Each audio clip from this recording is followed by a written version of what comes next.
ومكروا ومكر الله والله خير الماكرين. iyagu gaalada wax bay qooleen allana qorshe buu samaystay sidaasi oo kale alle waa kan u wanaagsan inta wax qorshaysa. dowladda shiinaha waxay wacad ku martay inay baabi'in doonto muslimiinta wiiganka loo yaqaan ee dalkaasi shiinaha kaga nool gobolka loo yaqaano Xinjiang. shiinaha wuxuu go'aansaday inuu gebi ahaanba dhaqan duuriyo dadka muslimiinta ah, in si qasab ah ay u beddelaan diinta ay aaminsan yihiin ee islaamka ah, inay noqdaan dad cuna islamarkaana caba qamrada iyo doofaarka, in la baabi'iyo afkooda qoraal ahaan iyo hadalba, oo waxaa lagu qasbay inay bartaan afka shiinaha. haddii ay gabar tahayna ay xijaabka iska tuurto, halka ragga oo dhan loo diiday inay muujiyaan astaan waliba oo muujin karta islaamnimadooda. dowladda shiinaha waxay dadka muslimiinta wiiganka ah u diiday inay salaad dukadaan gebi ahaanba, iskabaddaa in la aadaamo ama la aqime waxay goobihii cibaadada ee muslimiinta Xinjiang gebi ahaanba ka dhigtay kuwa loo dalxiis tago, halka badankooda dhulka lala simay.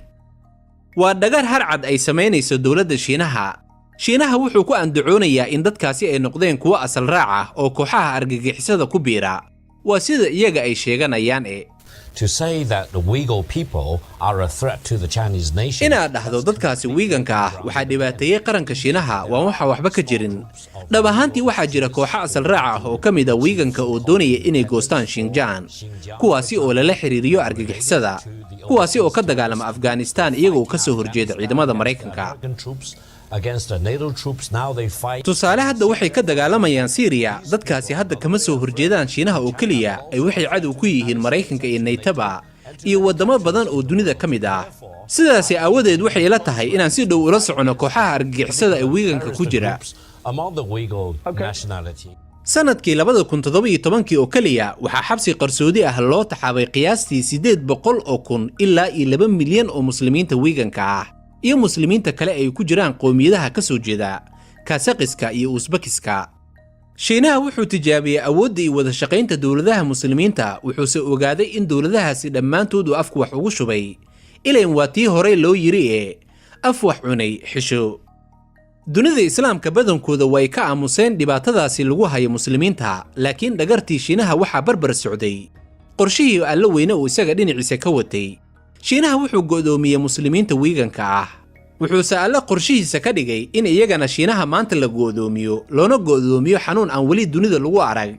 waxay eedda saareen shiinaha iyo dunida kaleba xayawaanaadka laga cuno shiinaha, laakiin taasi markaad si dhab ah u eegto waxba kama jiraan oo waa been la qurxiyey. shucuubta shiinaha waxay duuliyada, masaska, eeyaha, bisadaha, daanyarada iyo fiidmeertaba cuni jireen qarniyo. laakiin tani waa jawaabtii alle uu kaga jawaabay waxay ku sameeyeen oo xadgudub ah dadka muslimiinta wiiganka ah. Wuhan waa magaalo habanaysa maanta. waa goobtii uu ka dilaacay cudurka saameeyey bari iyo bugux cirif dunida aynu ku noolnahay.